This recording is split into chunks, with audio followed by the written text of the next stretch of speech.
opening my...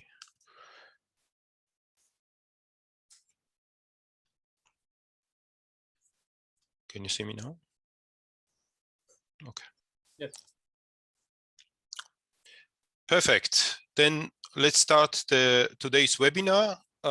Excellencies, ladies and gentlemen, my name is Sergo Mananashvili.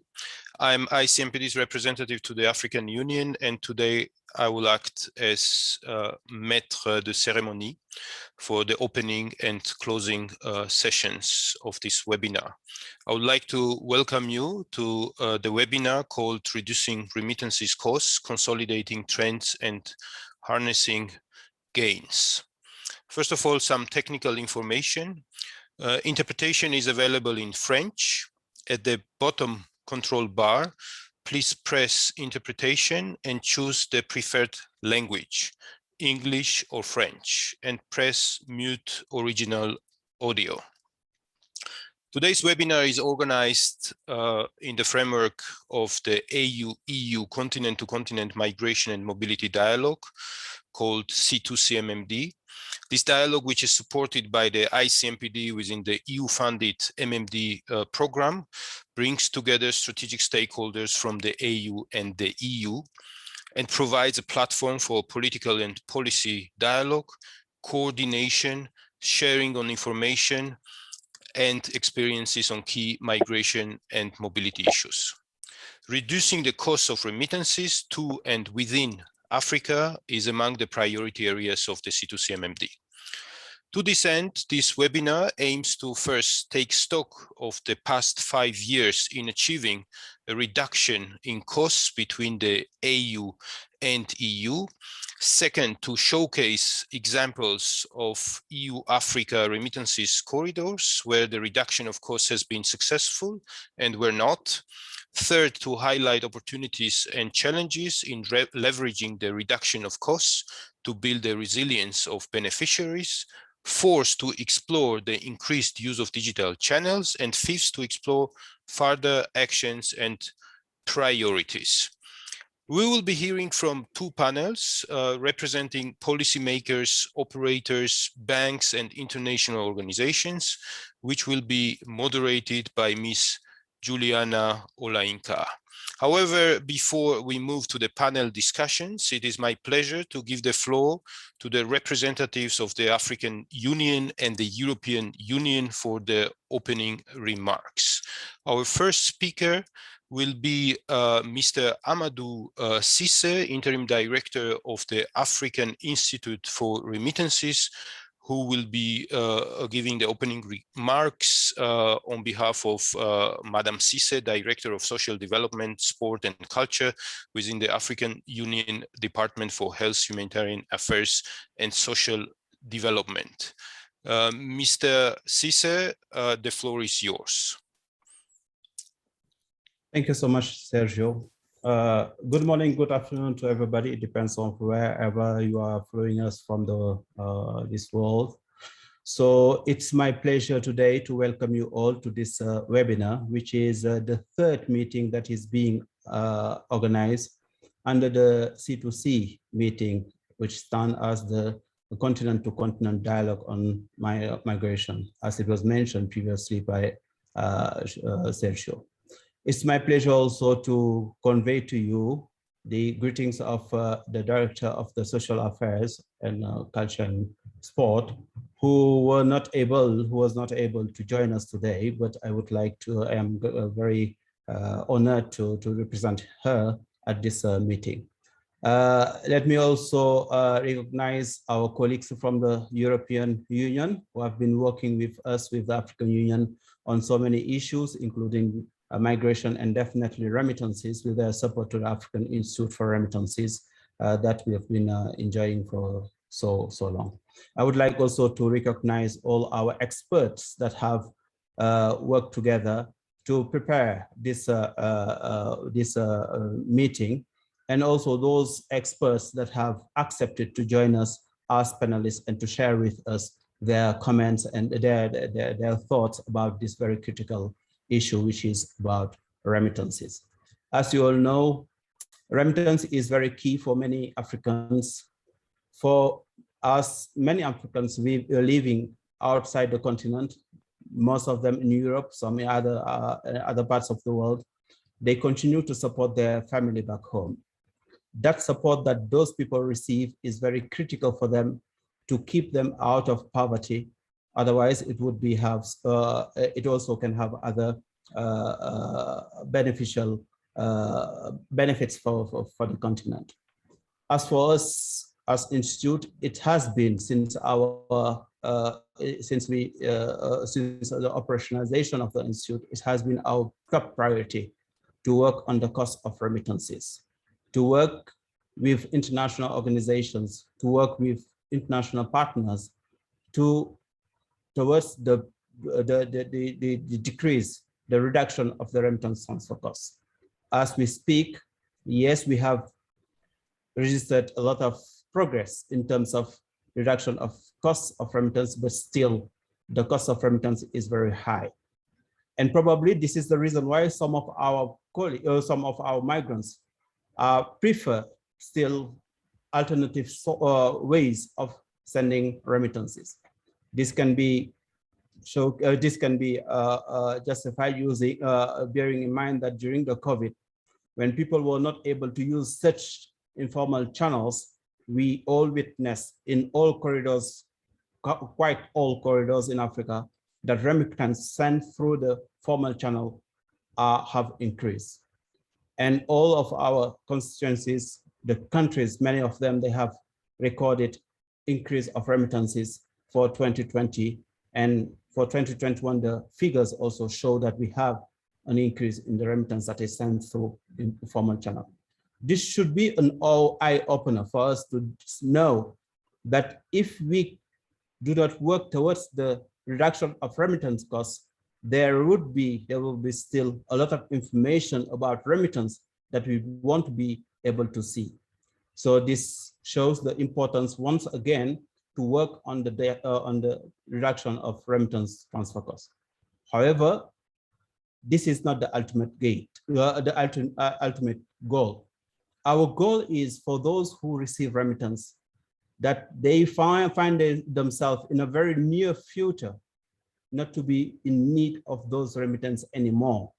And this can happen only if we can leverage the existing flows of remittance to lift out of poverty and then to build their own resilience. And this is the way to go. We do believe that the reduction of remittance costs should be the tool for us to understand what is going in this market, who is doing what, and how we can support them to lift themselves out of poverty, but also to support other people that are in Africa and do not have the opportunity, the chance to get those remittances. You see that we have a lot of potential for the remittance for Africa. And working with our partners, working with all the member states, we do believe that we'll be able very soon to achieve those objectives. For now, it's our pleasure really to once again to welcome you. Hopefully that in the next future, this kind of meeting will be physical, and then we can really discuss very deeply in solutions that have to be implemented by our member states to support the people that are behind remittance. Remittance is not only figures, it's also human being. Thank you so much, Sergio. Thank you so much, dear Amadou, for nicely setting the scene. Now, I would like to give the floor to Mr. Francesco Luciani, who is Head of Unit Migration and Employment at the Directorate General for International Partnerships at the European Commission. Mr. Luciani, the floor is yours.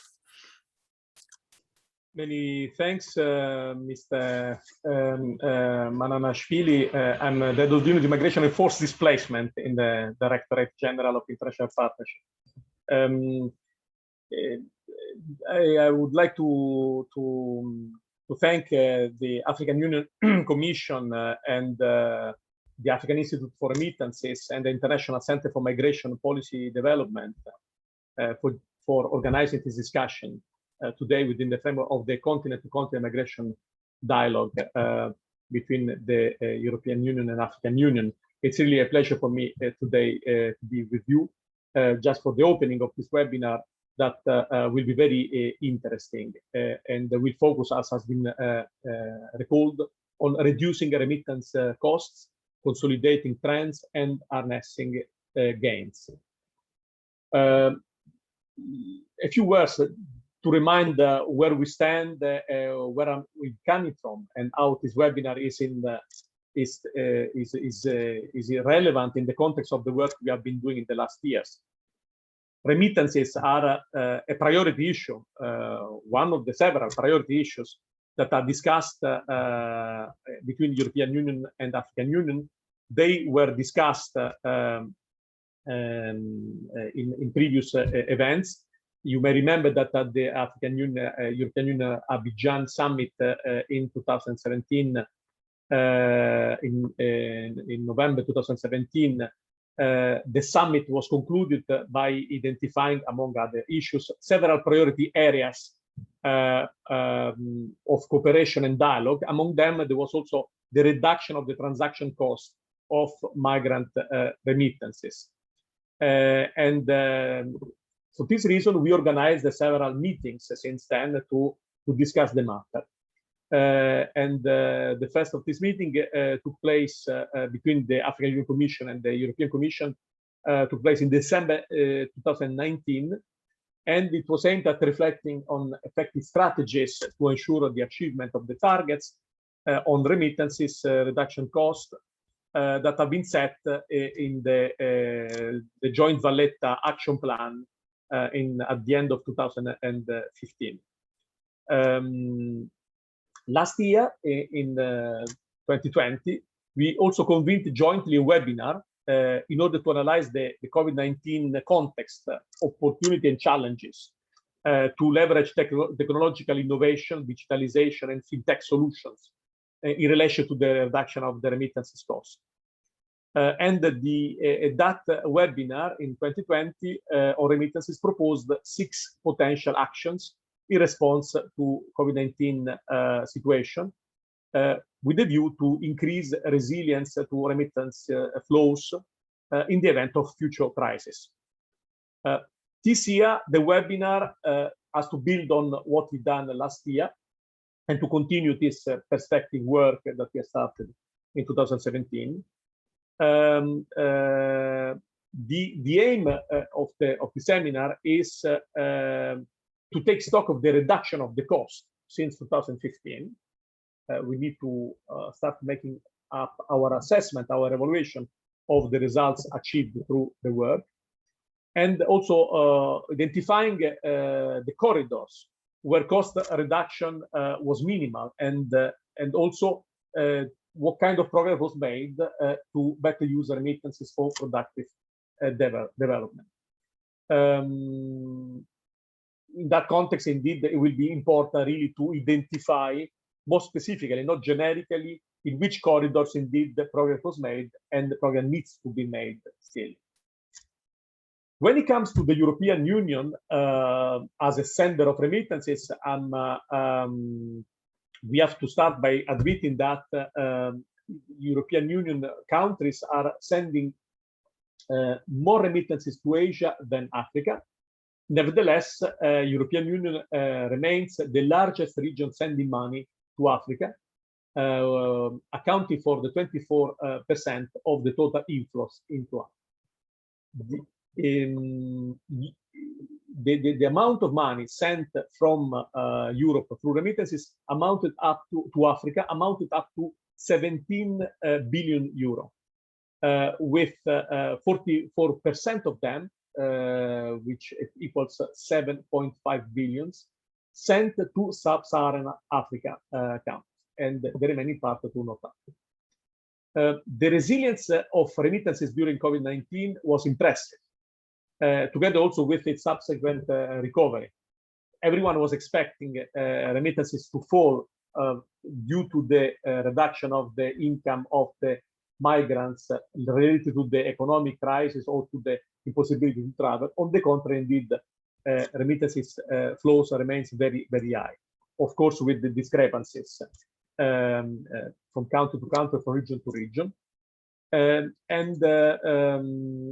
Not simply they remained high, they resisted very well, but they continue to grow, and they are projected to accelerate, particularly towards sub-Saharan Africa, to 42.7 billion euro in 2022. This is triggered by various factors. A little bit of the recovery, for sure, coupled with still remaining difficulty to travel. But certainly another factor that plays a lot into that is the high prices in commodity markets in developing countries, because this may further support, may further push migrants to send even more remittances to their households that are confronted with increasing prices. In this context, the Commission will continue supporting the move towards digitalization of remittances, reduction of informal channels, and pilot investment schemes in order to make remittances a key component of the post-COVID-19 economic recovery in developing countries. What is our aim? Our aim remains to meet the Sustainable Development Goal target number 10 on reducing remittances costs to the 3% at European Union level, because this is crucial for producing savings for the migrants and the families and friends at home. If the European Union will manage to respect the target to reduce to the 3% average, this would save an additional 1.5 billion euro in transaction fees every year. In that context, the decreasing trend of cost for remittances from the European Union to the African Union has continued, despite the challenges of the pandemic, also thanks to our internal efforts. Let me stress that the average overall cost of transfer is standing at 5.68% in 2021, which represents already a 30% reduction from the 8.08% in 2015. This is, you can appreciate it very clearly, a significant reduction of percentage, which is quite in line with the commitment taken at the Joint Action Plan in La Valletta. For the European Union, African Union corridors, progress between 2020 and year 2021 has been faster than in recent years, dropping 5% in 1 year only. In summary, all of the main EU sending countries have seen drops in the cost of remittances in overall period between 2015-2021, which is broadly the period of the implementation of the Valletta Action Plan. The main drivers for this reduction have been increased competition between operators as a result of the EU Payment Services Directive number 2, introduced, proposed by the European Commission. The increased availability of digital solutions, and also the increased availability of distribution networks for collecting funds in Africa. This being said, there is no room for complacency. There are still some corridors where prices are still above 6%. This is of concern for us. These corridors require a more concerted effort to increase the number of operators offering services to ensure greater competition, to drive down the costs in time to meet the SDG 10.6 in time. On the contrary, for those European African corridors that have seen successful cost reductions, we should not consider that our work is finished. On the contrary, we should move in a way to the next logical steps. Having reduced the cost, we have more money, but this money needs to be used in the best possible manner, knowing that it remains private money. So it's up to the owner and the family to use as they wish, of course. But we need to do our best efforts to encourage them to increasingly use remittances for development through enhancing the productive use of this money, So not just for consumption, but for initiatives that could represent investments. And also, we need to, in order to achieve this result, we will need to make additional efforts to ensure the financial inclusion of the migrants and their families, because indeed they need to know how to use the money in a productive manner, and for that, literacy, financial literacy, is also key, and having access to the services that allow this operation. Digitalization has a very strong potential to play a role in increasing diaspora's financial resilience and investment, of course. And this is indeed the new area of work where we need to invest more and more. Globally, international remittances sent using mobile money increased by 65% in 2020. The 84% of the Euro-African corridors in 2021 offer digital solution compared to 26% in 2015. So you see that Africa was not left behind. On the contrary, is in the far front of the march towards digitalization. At least is progressing very quickly, very well. There is also, in this context, of course, also a shift towards increasingly using cryptocurrencies assets to send remittances. We addressed this point also at the last seminar last year. There are an increasing use of these tools, which is also, up to a certain extent, understandable and certainly producing positive impact. A case is the e-Naira introduced by the Central Bank of Nigeria as digital currency could reduce the cost of remittances. Yet, again, we would like, as European Commission, stress that there is a need for monitoring the risks and microfinancial impacts associated with a central bank digital currency. It's important to be prudent and avoid techno hypes. And in general, this remains an area where, let's say, the use by operators and clients is progressing too quickly compared with the level of regulation, and this imbalance is always source can trigger always important risk. So it's not an area that we are encouraging at all.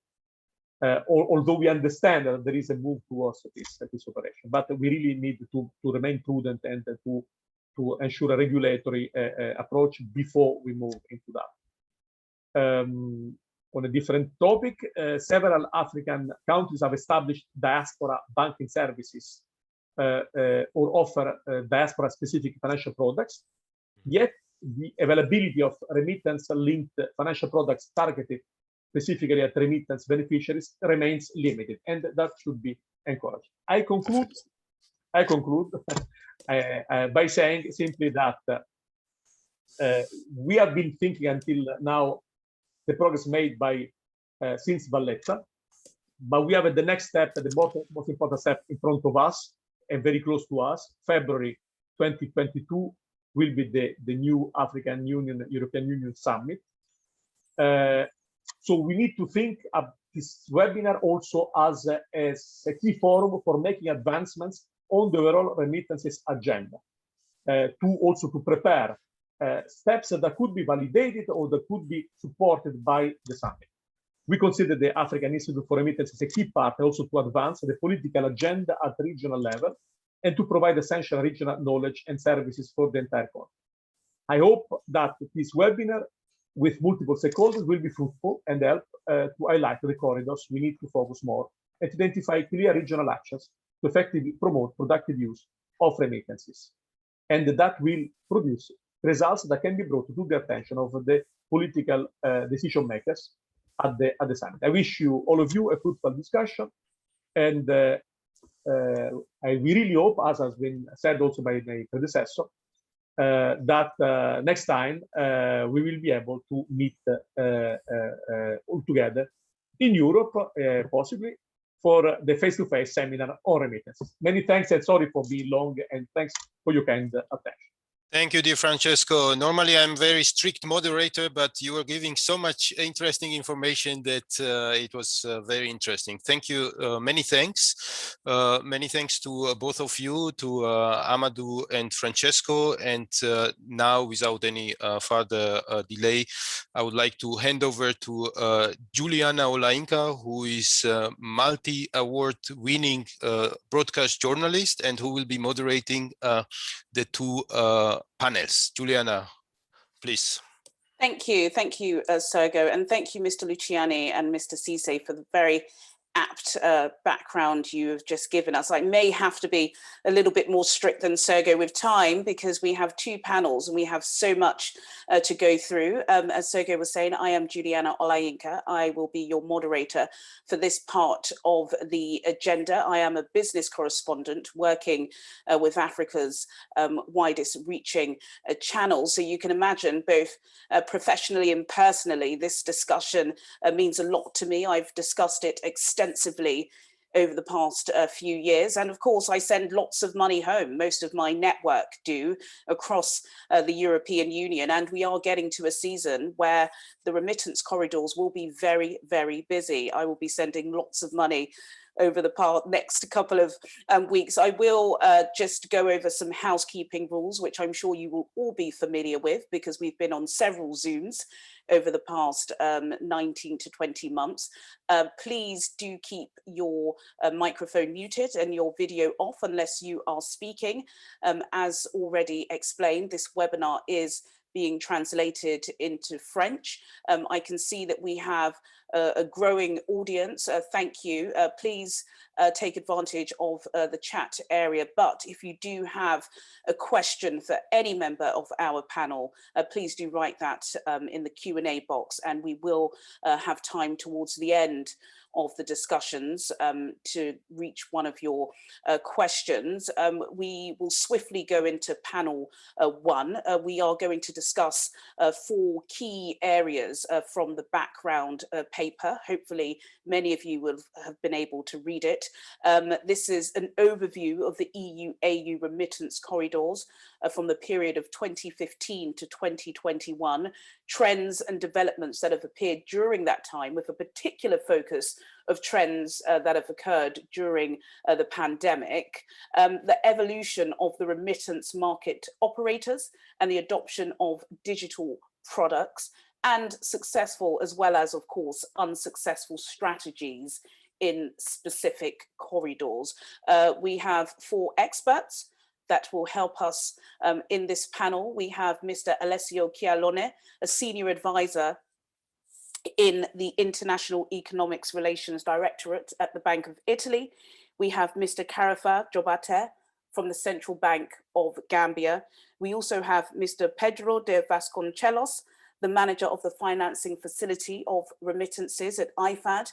And we have Ms. Nika Naghavi, the director of strategic projects, MFS Africa. Welcome to our panelists. All of our panelists have been pre-briefed, so unfortunately we won't have too much time. Please do keep your responses as succinct as possible. Of course, you will get an opportunity to speak at least once, and then once again, perhaps within our Q&A. I'll start with an overview of the EU African remittances corridors between the period we are speaking about, and I'll do that please with Mr. Alessio Chialone. Mr. Chialone, what are some of the standout developments in your opinion that have occurred during this time?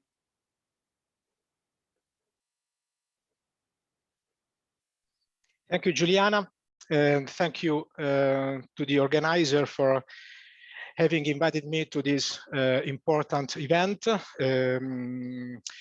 which is treating very relevant issues for the remittance market and for a relevant continent as Africa.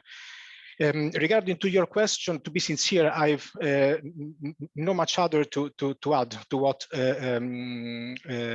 Luciani on the one hand and the background note accompanying this webinar has already said in taking stock of the many standout developments that have taken place in the last 5 years. the resilience of remittance flows, the shift towards digital means, the compression of costs, the rise of formal channels, the need to implement cooperative policies between the public and the private sector to support these gains. I would like to raise 2 points which have not been raised by Mr. Luciani, but I think they are very important going forward. The first one relates to the dynamics of costs, because it seems as if we have reached a sort of hardcore that is difficult to destroy. In the sense that although we have been gaining in cost reduction, the marginal gains that we can reach each year has become smaller and smaller. I think that instead of talking about an average cost, we should go deeper into the structural characteristics of the remittance market in a given country or for a given corridor. We should start to analyze with deeper details what is the actual problem that prevent us reaching the SDG target, under the presumption that the SDG target is the correct estimates of the cost that a remittance operator sustain to shift money from the receiving country to the ending country. So I think that, again, instead of talking about averages, we need to go deeper into the actual structural characteristics of the remittance market in a given country or in a given corridor. We cannot say that all the countries and all the corridors have the same competitive conditions. We cannot say that all the countries and all the corridors can sustain the same level of digitalization. We need to go deeper into these aspects. And this lead me to raise a second point, the need to have timely information about the phenomenon. In this regard, I think that, especially with respect to other statistics, I think that we are a bit behind in the sense that we need more timely information, monthly, quarterly, about the remittances sent from the receiving countries and received from the emerging countries, information about the structure of the remittance, the instrument used, the person who received it, especially sex disaggregated data, are very important because the more information that we have about the phenomenon, the easier is to find out the correct strategies that will be successful in supporting the development impact of remittances. Absolutely. With this, I've concluded my answer to your question. Thank you. Thank you, Mr. Chialione. And I think that puts us quite nicely into our next question, which I will pose to Mr. Karafa Jabata from the Central Bank of the Gambia. We're talking about nuances. Mr. Jabata, do we need to adopt incentives for AU countries to ensure that they regularly publish remittance data? And why is it so infrequent? I suppose that data will help us try and get out and stretch out all of the characteristics from each individual country. Thank you, Juliana, for the questions. I think I will pick up from where Chialione dropped. I mean, in the Gambia, the publication of remittance data is quite frequent. And in terms of availability of the data, I'm a little bit quite different with Shaloni, because in the Gambia, we receive our remittance data on a very frequent basis from weekly to monthly, and we very much publish them.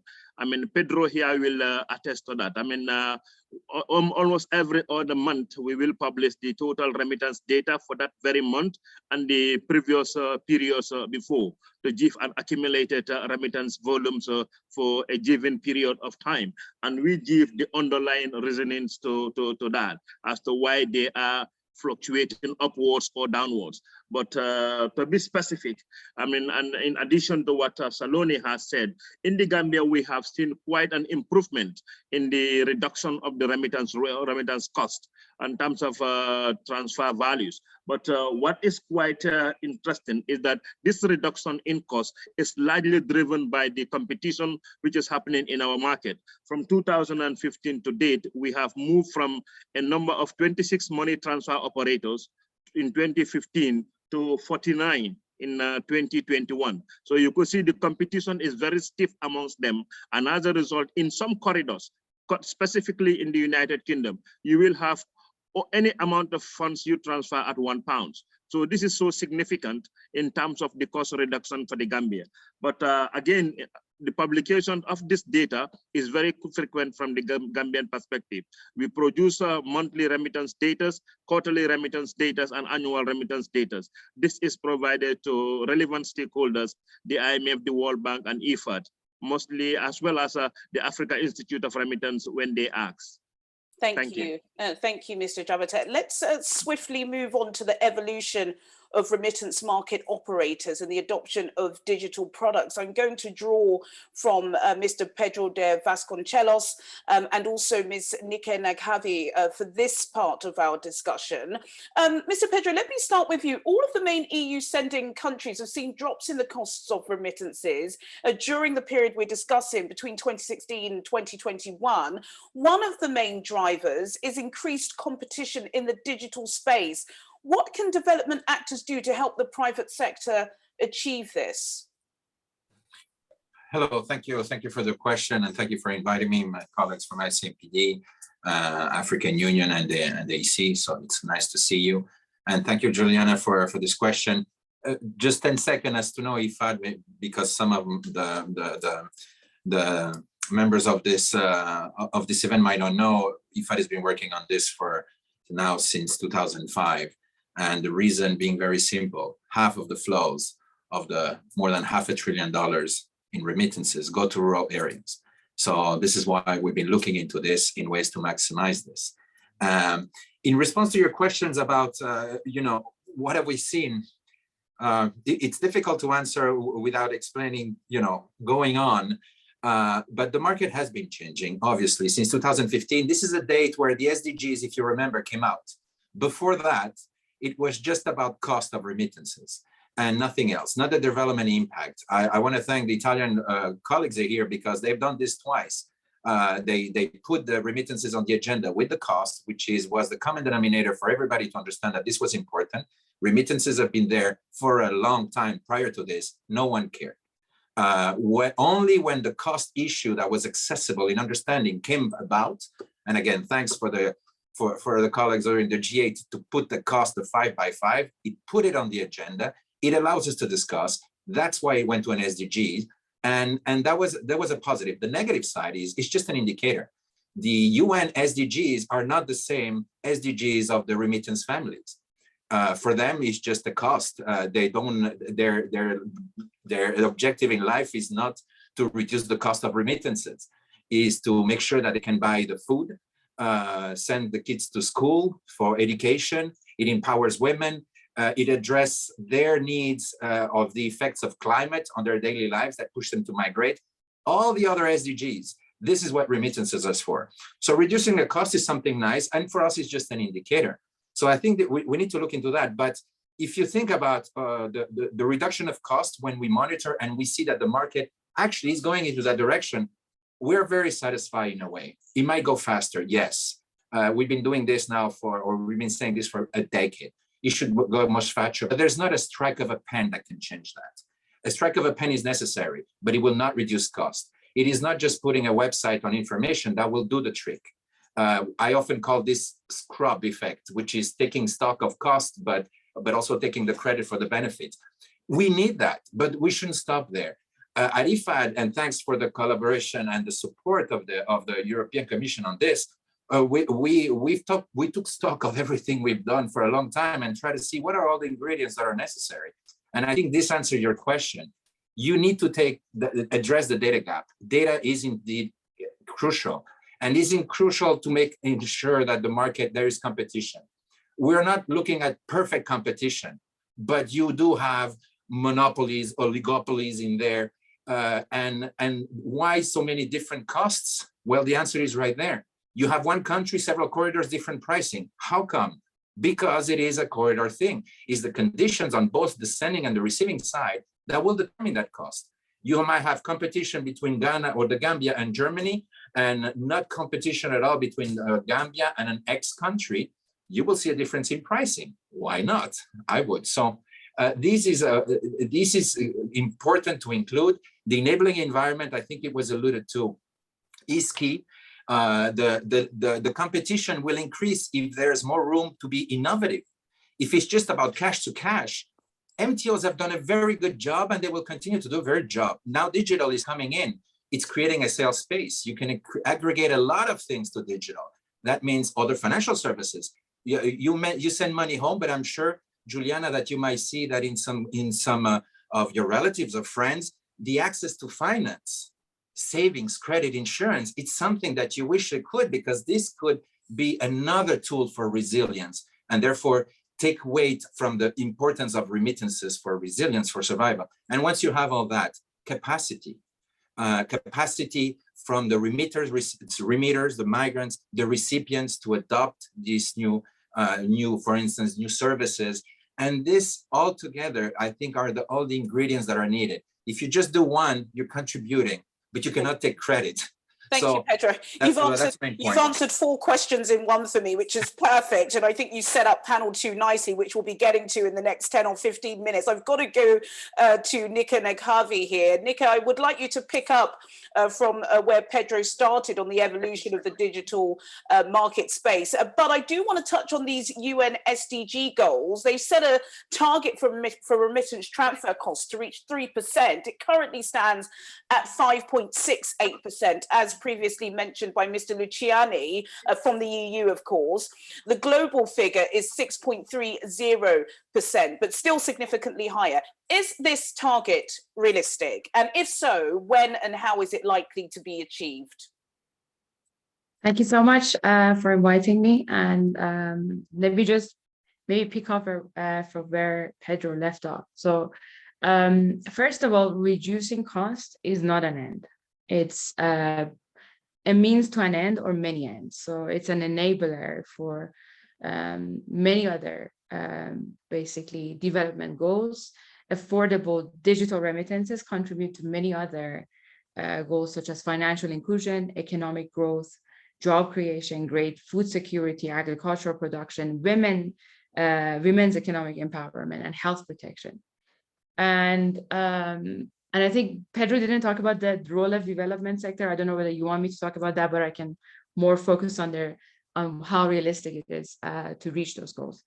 I think for all of us, and I'm speaking on behalf of the both private and public sector here, that the North Star for all of us working in this sector is to be able to reach a level of maturity in the payment ecosystem where customer fees are as close to zero as possible.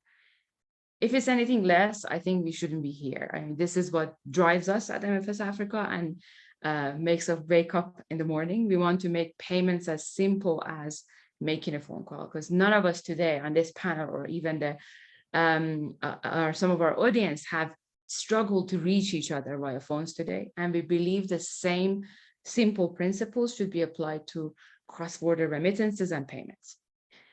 The problem is that we often look at remittances as a single use case, a standalone and disjoint from the rest of the financial ecosystem.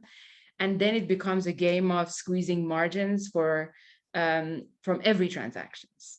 And then we see a lot of like private sectors and digital providers who raise a bunch of money, VCs money, and they go in and they're very aggressive, but then there's a question of whether they're sustainable or not.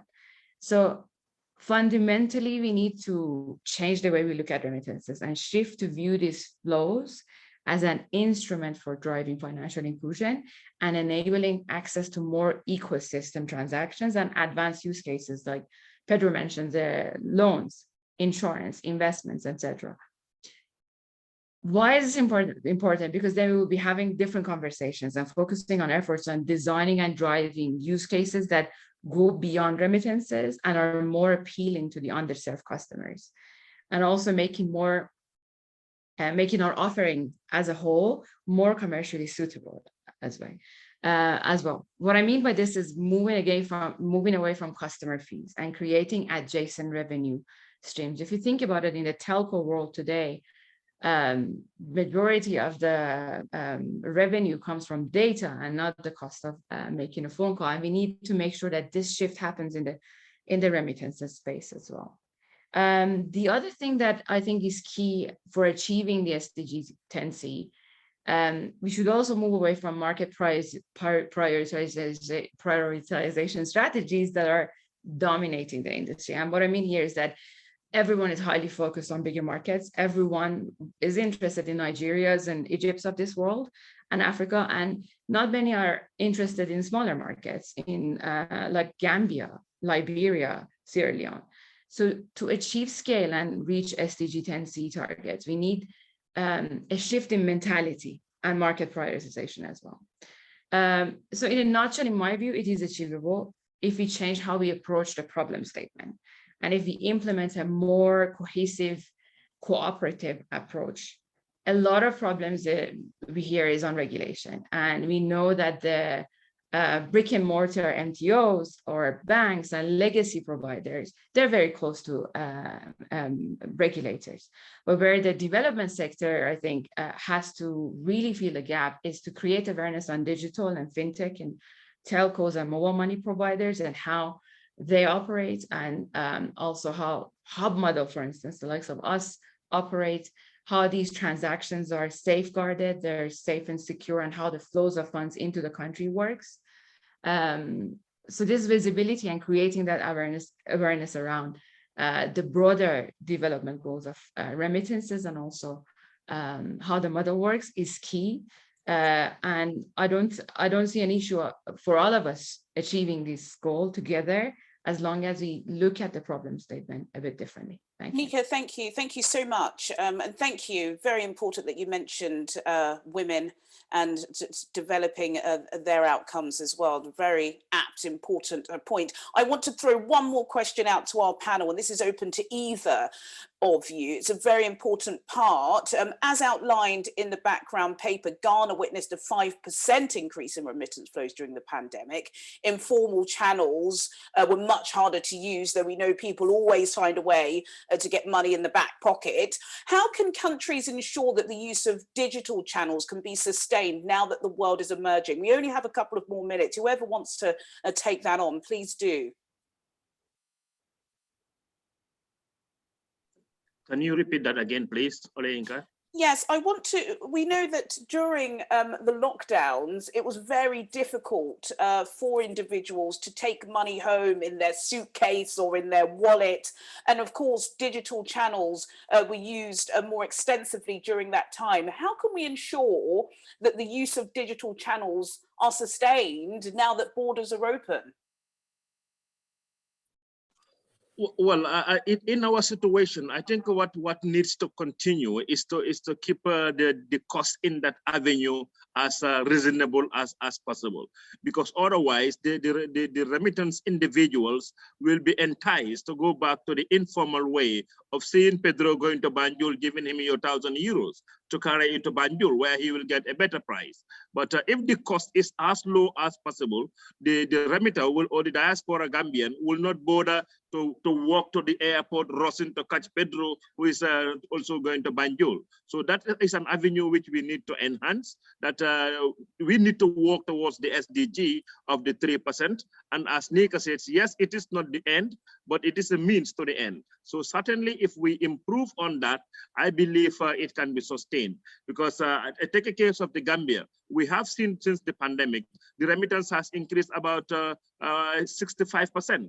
So we believe the use of the formal channels is driven largely by the lockdowns. But now that the relaxation is coming, we have seen our volumes have modestly started going down from the past 2 months. We used to average above $65 million, but now we are around $59 to $60 million again a month. May I contribute? Juliana, 1 minute? Yes, I just want to say, yeah.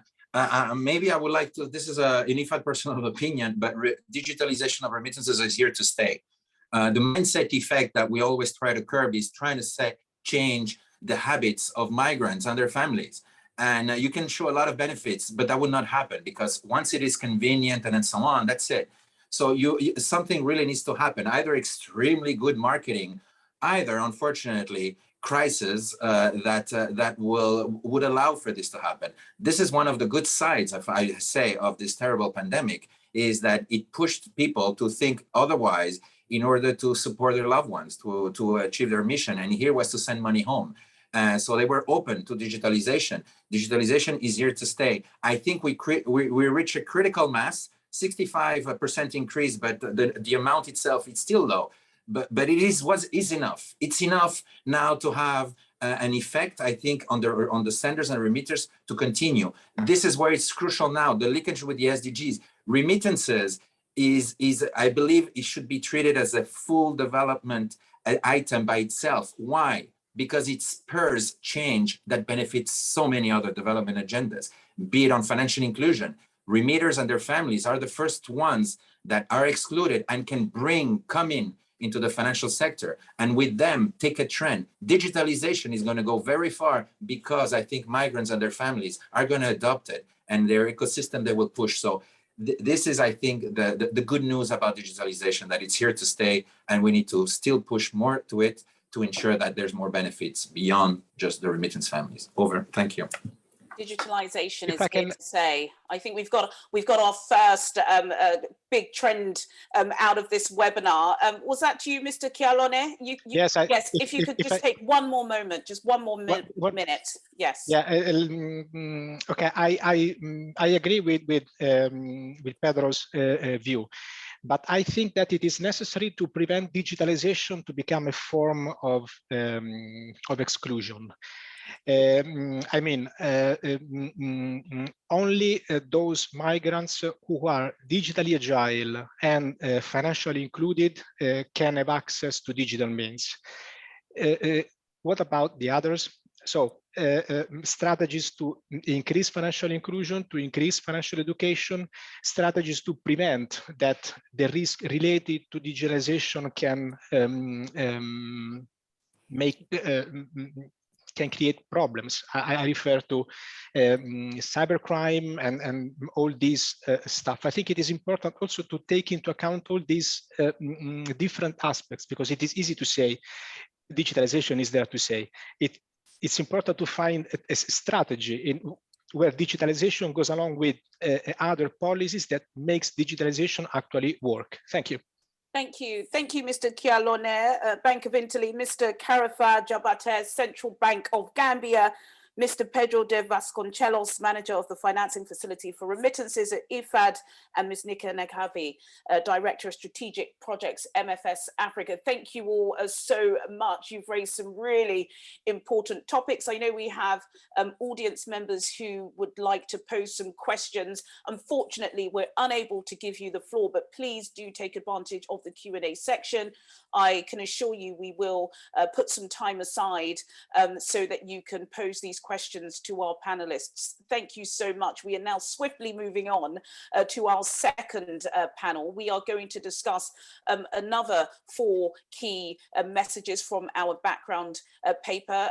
Let me just remind our panelists in panel 1, you can please mute yourself and do put your video on, off, shall I say. We are going to discuss 4 key areas now. The first is the growth of digitalization and opportunities for leveraging remittances for development and financial resilience, much of what was just discussed, particularly from the Bank of Italy just there. The challenge and opportunities that are faced by RSPs in both sending and receiving money during the pandemic, initiatives that have been put in place by stakeholders to encourage the uptake of digital products, and also how remittances can be used to bring broader gains for individual families and the countries of origin. Somebody does have their microphone unmuted. Please do mute your mic. I will now, without further ado, introduce our panelists. The first, Mr. Akwasi Ababio, the Director of the Diaspora Affairs Office in the Office of the President of the Ghana. Mr. Olivier Kaba, Migrations Project Manager at AFD, Mr. Wolfram Zunza, Project Manager of WeDo.Africa GIZ, and Ms. Dede Kwarshi, GM Commercial ZPay Ghana, and Mr. Patrick Akinwuntan, Managing Director and Regional Executive of EcoBank Nigeria. Please be aware, as I said to our previous panel, that we may only get the opportunity to speak once, but I assure you, you will speak. Can I just confirm that Ms. Didi is on the line? Is Ms. Didi here? Because I would like to pose our first question to Ms. Didi. Has she arrived?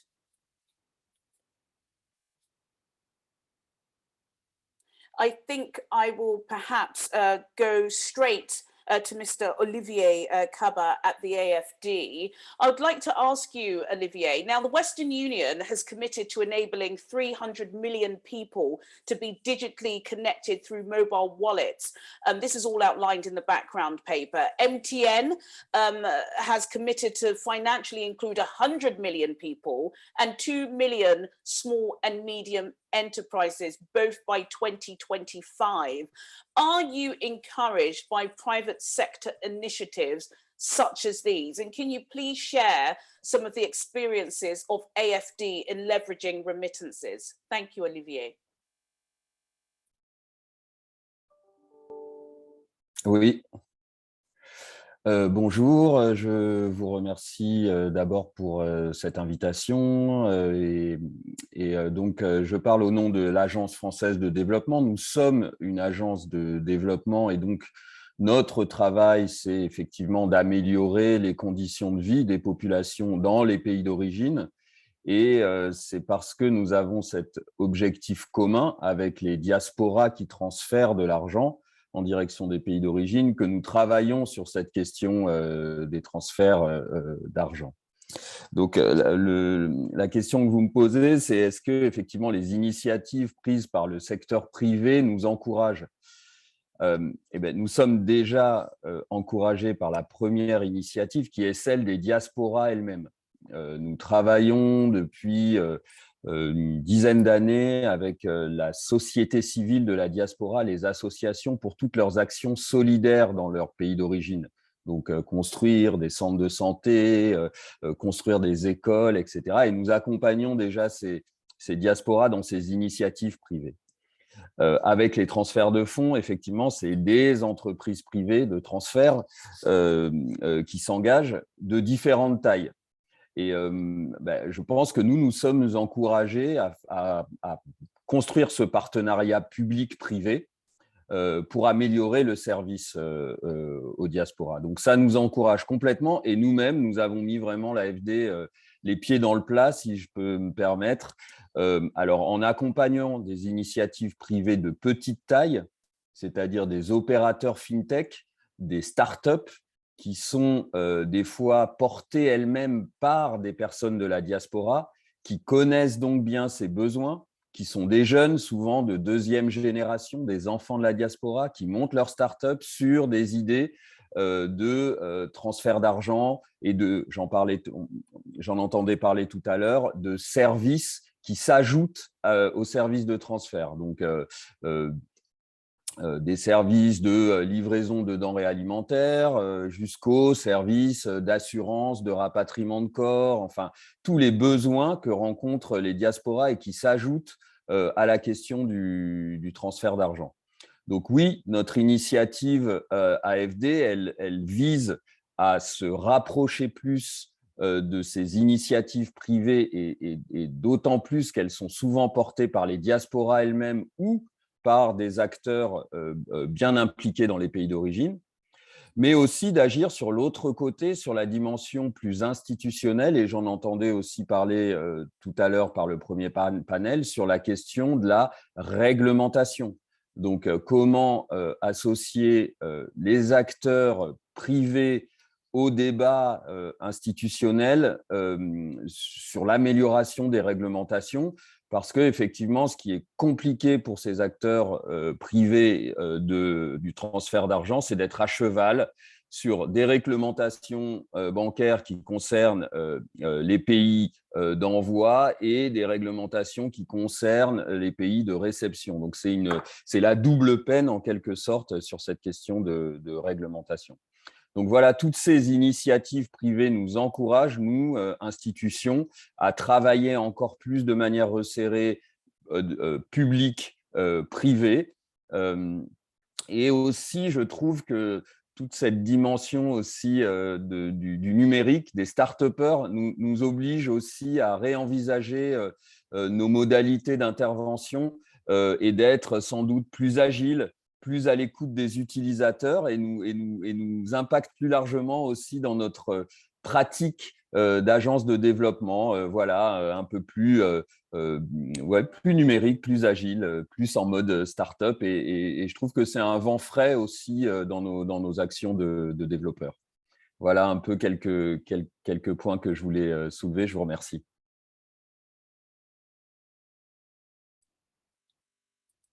Thank you, Olivier, and thank you, yes, for your encouragement. And you're right, Africa and digital startups are absolutely mind-blowing. There have been so many huge ones in the digital space over the past couple of years. I want to move on to initiatives that have been put in place by stakeholders to encourage the uptake of digital products. Before I proceed, could I just also mention that unfortunately two of our panelists are otherwise engaged, Ms. Didi Kwashi Zipe Ghana and Mr. Akwazi Ababio, the Diaspora Affairs Office in the Office of the President of Ghana, are unable to be with us today. But I do want to speak with Mr. Patrick Akinwuntan, the Managing Director and an Executive at EcoBank Nigeria.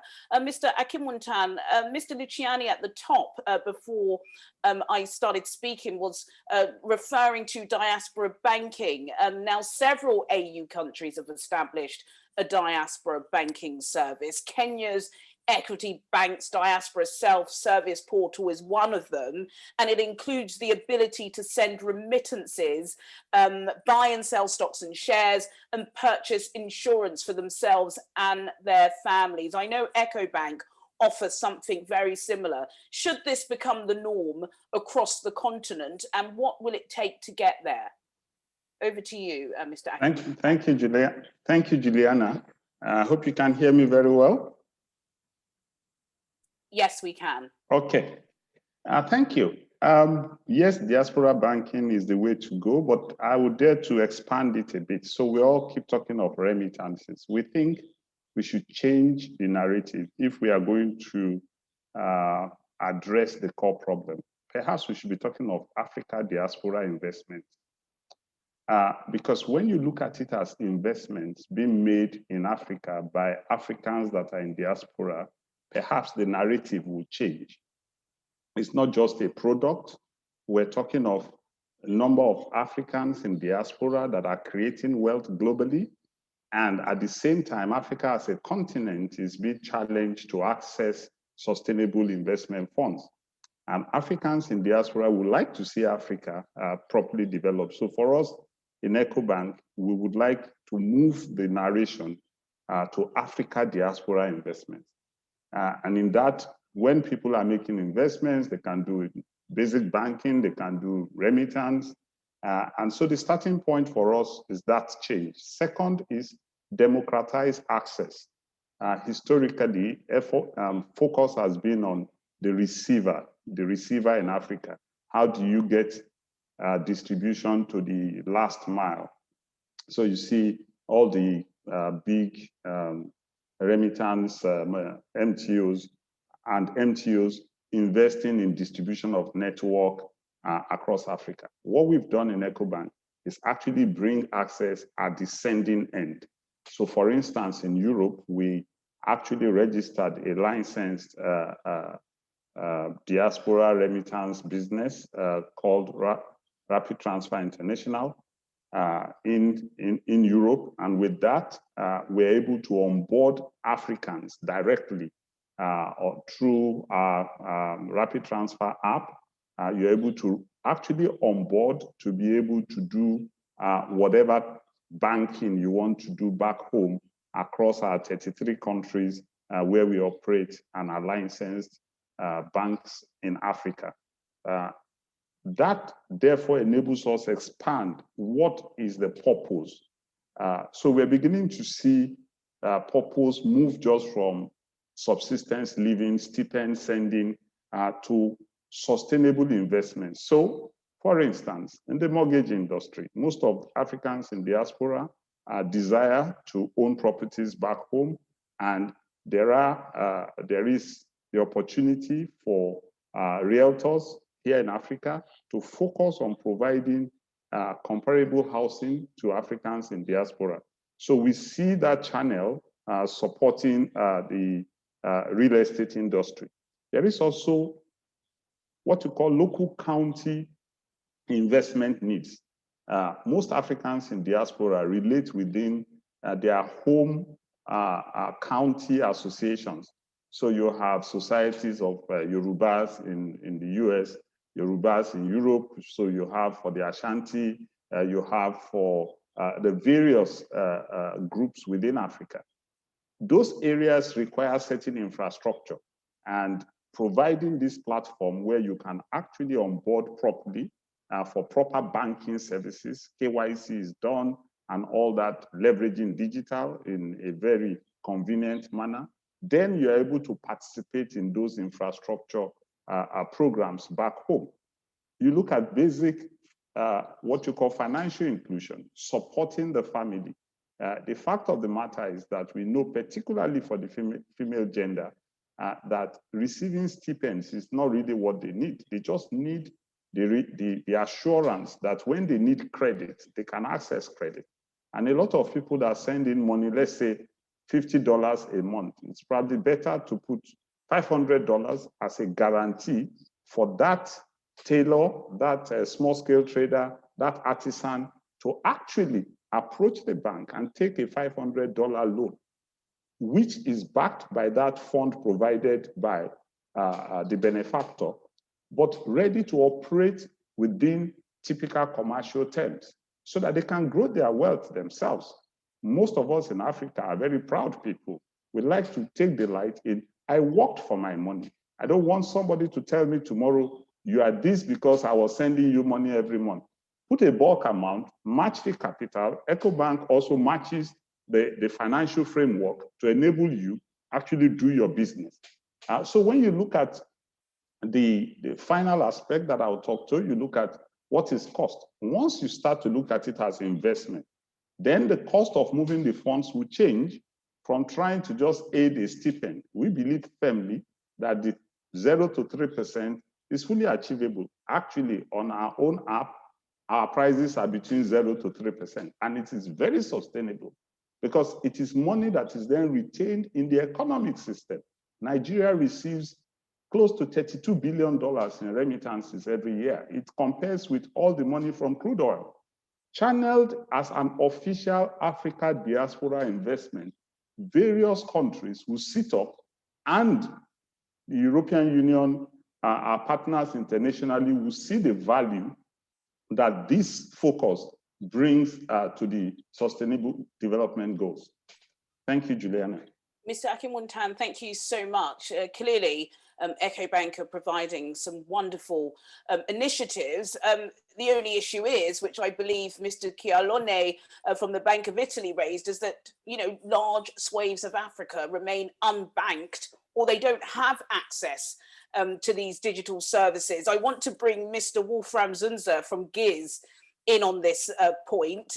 What is your opinion on that, and how can we tackle that issue about the unbanked or the underserved communities? And can you explain a little bit, please, Mr. Zunzer, what widow.com are doing in this area? Thank you. Thank you, Juliana, and thank you to all of the organizers for inviting me for today. So I think first of all, the dimension of to get more access to the currently unbanked parts of Africa needs really creative thinking, and also trying to use unconventional possibilities to enlarge that. And that means also to use the digital possibilities we have been talking about, and which are gratefully, and I'm very happy that they are so quickly expanding. And in a very concrete sense, I think the access to finance, if you look at the side of the remittance senders, I think one dimension now in Europe, the diaspora donors, as we can save for specific investments, as Patrick said, moving to a more investment perspective for the diaspora, I think it's important to see that we also increase the knowledge about the availability and also the trust of the customers, the ones who send remittances. It is about reducing the costs, but of the per transfer, but it's as well as also creating more transparency in the market. So this is our experience with our very practical video project run by the German International Corporation, where we have been working with diaspora organizations who support that in many ways, that this transparency and also transparency portals, which partly exist from a third party and not directly from the banking companies and the banks, is a very helpful way forward. The other dimension I would like to highlight is the question that also Patrick has addressed very much, the need to refocus on the investments and also on the small entrepreneurs, the female entrepreneurs in African countries, to give them more access to funding, to grow their business for productive investment, to move from to some extent consumption dimensions of remittances more to the practical issues of investing in small businesses, in micro businesses and startups. And to reach this bottom of the pyramid, I think it's very important to also create new ways, as for example using digital innovation, digital platforms to get funding to them. And our experience is that for these very, very small loans or investments, the funding needs of those target groups, it is really difficult, even with a growing microcredit market in West Africa and in East Africa, to get to small loans, let's say 500 funding of 500 euros into a business to grow. And these two ends, Vido has been using and saying, we subsidize already taking investments from remittances being sent home and redirect those funds into small companies, small entrepreneurs and micro entrepreneurs in altogether in 6 African countries. So we are working in Cameroon as well as in Ghana, and now expand to Togo and Ethiopia and Kenya. So basically, the idea is we have the existing remittances, and in a very market-oriented way, we have set up a digital platform which allows them to apply with a good business plan to get additional funds into growing, into creating jobs. First of all, to creating jobs for women, that is more than 50%, and because they are especially productive, and into a specific coaching system with African partners, which is a light touch, high impact coaching. So this is not the big training programs we used to run many times as development agencies, but a very specific support for these entrepreneurs who get these funds specifically to increase the number of jobs and the number of income they generate on a local level. Thank you, Wolfram. Thank you so much. I want to bring Olivier in now to touch on some of the points you've just made, Wolfram, about the broader gains for remittances. Olivier, from what's been happening at AFD, can you expand on how you think the EU and the AU can further improve financial and digital education amongst remittance senders and receivers?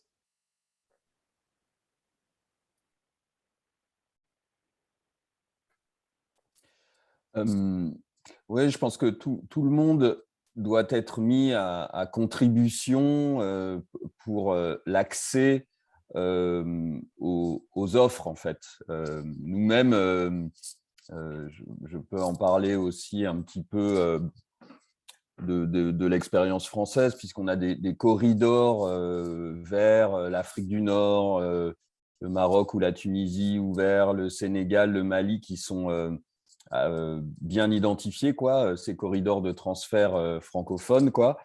Et on a eu des expériences compliquées, difficiles, des fails, j'en parlais avec mes collègues en 2010, sur des outils qui ont été bien réfléchis par tout le monde, par les institutions, associant des banques privées, etc., mais qui n'ont pas trouvé leur public.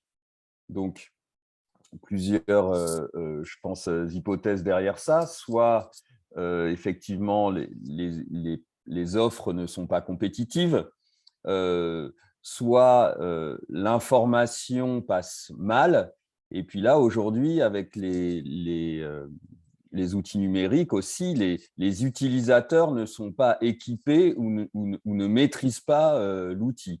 Donc, je crois que les institutions et le secteur privé, et l'exemple des écobanques était tout à fait clair, doivent agir pour que les nouvelles offres soient compétitives, les diasporas soient bien informées de ces offres et qu'elles puissent y avoir accès parce qu'elles les comprennent et parce qu'elles ont les bons outils. Donc effectivement, je pense que c'est le métier du secteur privé que de construire une offre adaptée, avoir les bons outils de marketing, les bons outils de diffusion, mais sans doute, parce que aussi ce public des diasporas est un public particulier, souvent aussi parce que leur situation, notamment en Europe, c'est pas toujours les populations qui ont le plus accès, par exemple, aux services numériques. Et ben sans doute que les institutions publiques aussi doivent jouer un rôle, et ça fait partie d'un rôle plus large, je pense, d'un service public d'accès. Donc, on en a parlé tout à l'heure, d'accès aux services numériques, mais finalement d'éducation financière. Et l'éducation financière, c'est aussi, pour moi, la capacité de juger des offres. Ce n'est pas forcément de dire aux gens, et je trouve que ce serait un peu abusif de dire à chacun faites ci ou faites ça avec votre argent. Non, je pense que ce n'est pas ça l'idée. L'idée, c'est plutôt d'être en capacité de comparer par rapport à mes besoins quelle est l'offre la plus adaptée, quelle est l'offre la moins chère, la plus compétitive, la plus pertinente par rapport à mon besoin. Parce que je pense que personne, même autour de ce panel, ne se laisserait dire ce qu'il doit faire de son argent. Par contre, chacun sait ce qu'il a envie de faire de son argent et effectivement, quand il rencontre l'outil le plus adapté à ce besoin, effectivement, il l'utilise. Donc, je crois beaucoup, et ça fait partie, nous, des éléments du projet que l'on finance sur ces questions de transfert d'argent, que effectivement l'Union européenne, l'Union africaine, les agences de développement doivent s'impliquer sur l'éducation financière, donc effectivement aussi bien des diasporas que des populations dans les pays qui sont les récipiendaires de ces financements, parce que c'est cette éducation financière qui les rendra capables de comprendre et de comparer les offres, leur permettra aussi d'y adhérer et d'utiliser ces offres. Donc voilà, je pense qu'il est important effectivement de financer des programmes d'éducation financière dans ce sens. Je ne sais pas, j'espère que ça répond un petit peu à votre question. En tout cas, nous, on le fait concrètement. Donc, on attribue du budget pour que des structures et parfois même des associations de la diaspora aillent auprès de leurs membres et faire de l'éducation financière, donc informer sur les outils, sur des outils de gestion de budget, d'attribution de budget, d'utilisation des outils numériques concrètement, physiquement ou en ligne.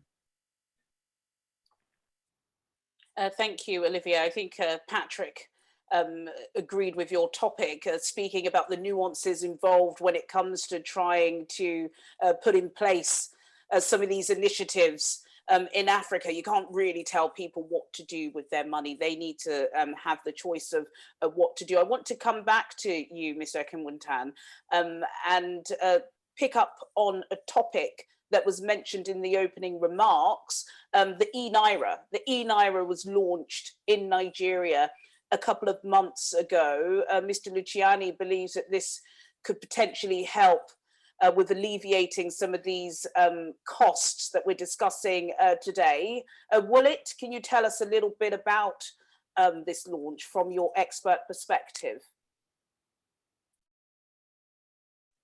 Okay, thank you, Juliana. e-Naira, as we know, is a bold step by the Central Bank of Nigeria to promote a digital currency. The whole idea is to bring everybody in the economy to leverage digital platforms to participate in the economy in an efficient manner. It comes after Nigeria has expanded distribution. We have more than 1 million agency locations that do banking transactions, not just pay and collect money, but savings, loans, access, and various insurance and various other financial. For us in EcoBank, we have about 50,000 of those agents in Nigeria. And so when you look at the digital currency, what it does is using your phone. It's been launched on the app, but then there is the web access for internet banking, and it will go on USSD so that all feature phones are able to participate. The whole idea is being able to hold your money instead of holding it under the mat or in the box or around your wrapper, the various ways that we know that the small and micro operators in the economy, the transporters, those going on bikes, those buying little sachets of sugar or salt, bringing them into the formal economy. So distribution was the first step that was widened. The second step was the industry created a tier 1 account, which required you only to use the identification. You know, in Nigeria, we have a national identification number that is required for everybody that has a mobile phone number. And therefore, using that and leveraging on the BVN, which is a unique bank verification number, you're able to open an account instantly without paper submission and without physical movements. And that is meant to allow all the lower income participants to be able to open their account. Now, the e-Naira then enables you to transact. And the launch has been successful. All banks are participating. We certainly are participating in EcoBank. And the big merchants, the big shops have also opened merchant accounts. So it's not only for the individual consumer, it's also merchants. And what will follow it is easier access to credit. The big plus for the e-Naira is that it's zero cost because that is carried by the central bank at this point. And therefore, it invites the millions and millions of Nigerians who keep money in their pocket, who keep money under their pillow and in their boxes, to now have currency held within the financial sector. It's a major innovation. We have a lot of faith. Now the central bank has also indicated and prepared the banks that when funds come into the country, those e-Naira wallets should be able to receive monies that come in through what I call diaspora investments. So that also widens the acceptability of e-Naira going forward. So right step, we need to work on it to bring out all the benefits. Thank you, Mr. Akinwuntan. We're going to go to our final question before we go into our Q&A. I know panel one, you didn't get a major opportunity to speak. There are so many of you there, but you will during our Q&A. So please, I do urge our audience, if you have any questions you would like to put to our panelists, please do put them in the Q&A now. We have several, but we can accommodate more. Wolfram, I want you, please, in our final question, to pull your crystal ball from under your desk, because I'm going to ask, remittance flows were initially, as outlined in the background paper, predicted to be particularly vulnerable during the pandemic. The World Bank forecast a 20% dip. Instead, it only decreased by 2.3%. What should we expect in 2022 and beyond? I told you I'm certainly going to be spending lots of money over the next couple of weeks for Christmas. Juliana, thank you very much. Let me just briefly say something about the two topics. I think it's very important to say that the choice of the customers is key, and the remittances being sent to focus them on productive use. And I think with the video platform, we have used these digital possibilities for innovation to move according to the needs of the diaspora and also the African users. The range of instruments we have forward. And I think this is really important as long as we have a big gap for funding in the countries. We have done a study with KPMG, which clearly shows us that we have really so high interest rates for the small loans under 10,000, under 5,000 euros, that it's inhibitive. So I think the idea of developing with the digital possibilities also means and instruments to reach the bottom of the pyramid is critical. And that is not saying that it should substitute market approaches. I really believe it has to go together, and we need digital innovation. So from this perspective and our practical operational experience with 16,000 users on the platform and a couple of thousand projects we concretely support in creating new jobs for women, I have to say, if I don't have the crystal ball with me, but from the experience from our 6 countries we work in Africa, I would say it is clear that the first, when COVID started, our fears that it would totally drop has not taken place, as all the figures say.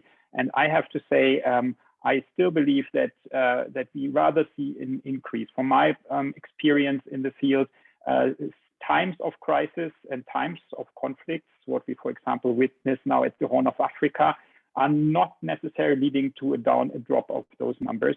Maybe temporarily, as the technology, the internet is not always available, but I think it searches for other ways, and also the official transfers, I assume they will further increase. And I think that is very clear. We also witnessed that before Christmas time, Juliana, as you said, we have some seasonal dynamics, we have local dynamics, but I'm very optimistic that this number continues to be growing. And I think it is all about finding ways to support people, what they want to do locally, but also to make it, to help them, to bring them into productive uses for growing the number of jobs and opportunities for small entrepreneurs in Africa. Wolfram Zunza, Project Manager of Widu.Africa GIZ. Thank you very much. Mr. Olivier Kaba, Migrations Project Manager at AFD. Merci. Mr. Patrick Akinwuntan, Managing Director and Regional Executive of EcoBank Nigeria. Eshe, as we would say in Nigeria. Thank you all so much. That brings our panel discussions to a close. We're now going to be moving on to our Q&A. This will be an open floor, although panel one, please do, off your mic so you can respond to some of these questions. We have a question here, an interesting question. Are there any statistics about how much remittances are already transferred using cryptocurrencies, or is this a blind spot? That's from Eileen Carsenat at namsor.africa. app. Who would like to take that up from panel one? Cryptocurrencies and remittances. Do we have any data from the private sector? Perhaps Nika or Pedro would like to respond to that. If I may, can you hear me? I can hear Yes. you, Pedro. I would like to see you too. But I'm having a problem with my... Okay, your audio is good enough for now. Absolutely. I mean, I just wanted to say that the crypto relationship with remittances has been a big hype lately, and we know that some countries have actually enhanced this, and we can go to the case of El Salvador. Nevertheless, a lot of issues remain, and we would want to issue caution about that. We don't know how it affects the ability of poor rural people to access their remittances. There's a lot of other issues at stake, so we just want to issue some caution on that. And the second point is that actually we are looking into this, and we expect that next year, by next year, we will be releasing a report exactly on this, on the impact that an expansion of the cryptocurrency on remittances could have on remittance families, to basically try to assess the pros and cons. That would be my contribution. Thank you, Pedro. Is any of our other panelists available to pick up on that question about cryptocurrencies and remittances? If I can add something to what Pedro was saying, within the Italian sector and relationship with the private sector, we have the intention to develop this objective, to get more and more information about the share of remittances that are flowing into digital means, because from a statistical point of view, we do not record this kind of flows. And going forward, since the digital channel will become more and more important, it will become also more and more important to be able to track this kind of flows. As far as the data on cryptocurrencies, I've been in touch with this Stellar Foundation. I don't know if you know about it, which has developed its own system where cryptocurrencies can circulate DLT and this kind of instruments. And I think it could be good also to extend the invitation of similar webinars in the future also to these practitioners to hear also from their voice. Thank you, Mr. Chialone. I'll move on to the next question here. There is some good academic literature indicating that remittances receipts lower governance quality in receiving states, essentially because they reduce the pressures on the receiving state to be responsive to citizens, because citizens make fewer demands on the state. Is there not a real threat of a vicious circle here? If not, why? Perhaps we'll have a response from Mr. Jobate. Are you on the line, Mr. Jobate?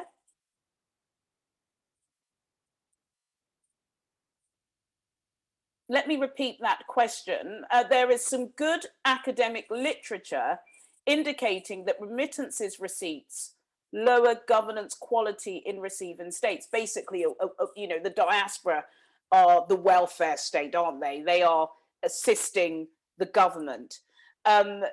Is this not a real threat of a vicious circle here? If not, why? Perhaps from one of our development partners, Wolfram or Olivier, you may want to pick up on that. Yes, Julian, I can try to say something. I'm not a specialist for the question, but I think it's of course an important observation and something we always have to keep in mind, because the aim to strengthen the good governance of African countries is really critical and important, and we shouldn't undercut that capability. So yes, I think it's a continued important question. However, the practice I see with our projects in smaller countries, African countries, lower income countries, least developed countries, as we call some of them, the capacity of the state is so so weak in some cases that you cannot really speak of a working social system which can be compared with any of our industrialized countries. So in this reality, I think it has become critical to help people and to strengthen and bring all capacities we have. And the remittances is only one of the many sources we have. And I think it is about how to use it in a way that is in line with national policies. So I think the way we try to strengthen and direct money flows into the countries should, of course, be in line with national policies and be clearly coordinated with them. But I think there's a lot of space for maneuver to support people on the ground in their practical needs and the entrepreneurs directly without undercutting the growth of good governance for African states. Thank you, Wolfram. Apt points there. Olivier, over to you. Merci. Oui, ce cercle vicieux, on l'a vu, on le voit depuis longtemps aussi.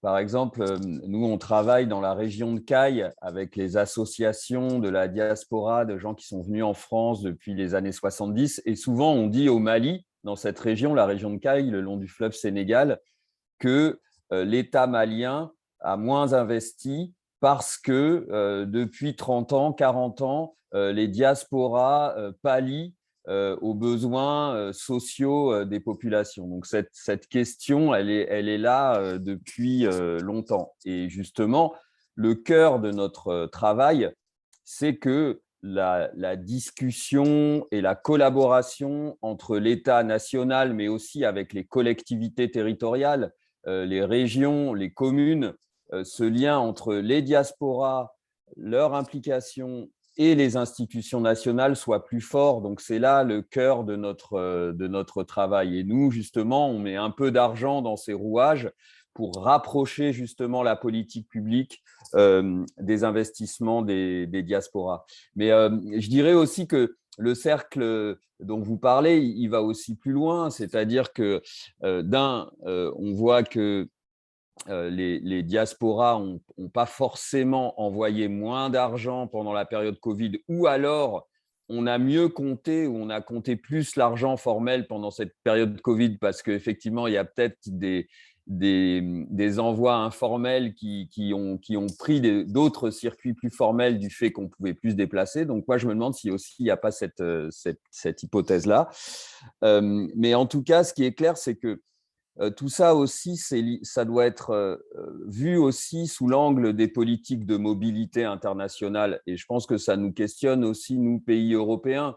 Si cet argent lié aux diasporas est aussi lié à cette capacité de mobilité des diasporas, voilà, qu'en est-il aussi de nos politiques migratoires, nous, pays d'Europe, qui avons cette fâcheuse tendance à vouloir freiner les mobilités, en tout cas en provenance d'Afrique. Donc, attention aussi, je pense que le cercle, il commence aussi là, reconnaître les aspects vertueux aussi de cette mobilité des personnes pour le développement aussi de ces pays, quoi. Donc voilà, j'élargirai un petit peu aussi le cercle à cette question pour compléter, et ce n'est pas du tout pour déresponsabiliser les États des pays d'origine. Je pense qu'il y a un travail à faire et que nous, on a un rôle à jouer aussi dans ce rapprochement aussi des États d'origine avec leur diaspora, et pas uniquement dans des velléités politiques, électorales et autres, mais vraiment dans une volonté de développement, quoi. Thank you, Olivier. Really good point there. You did broaden the discussion, but yes, you're right. Of course, if you've got hundreds of thousands of people within your borders, and you're a Western country within the EU sending money back to Africa. Do you need to follow up on those development projects? Good point. I saw Mr. Jobate at the Bank of Gambia show up there. Would you like to add to that point, sir, about whether or not the diaspora are simply, you know, pulling the weight of the government, and that, you know, all of these remittances that are being sent are curbing the government from doing its job? Yes, in a sense, it is a possibility. There are so many literatures to that effect, but I will have some little bit of a hindsight. I may not agree totally, because despite the improved remittances, some governments are taking advantage of those remittance volumes and using them judiciously. You go to some countries, you have the diaspora bond. I mean, those funds are created, I mean, from some of these remittances. But in my personal situation in our country, yes, we are gradually, I mean, trying to integrate these remittances from an isolated perspective into the mainstream government development-oriented perspectives. And as a result, I am quite confident that in the not too distant future, many of the developing market economies, which are somehow driven largely by remittance volumes, will inculcate remittances into developmental projects that is going to enhance not only macroeconomic variables, but also directly on the lives of the individuals, be it the beneficiary individual or their extended families. I mean, I am quite confident in our situation right now. The remittances is accounting for about 48% of our GDP. That is quite significant. We rank in the top 10 of Africa in terms of remittances to GDP. So those type of, fundamentals cannot be ignored in any given economy. And I believe most of the emerging market economies that are highly reliant on remittances will have their government sit properly to say, look, something better needs to be done from these resources. Thank you, Mr. Jobate. I really appreciate that. Two very last brief questions, and then we will have to move on. We've got a question here from somebody at the Bank of Uganda. Harold, thank you for joining us. What initiatives are being taken to encourage EU banks, remittance companies, to partner with AU remitters to facilitate remittance services? That's open to any of our panelists. My experience with that is most of the MTOs we are dealing with, other than the big fives, they have it difficult to work with most of the banks in the EU.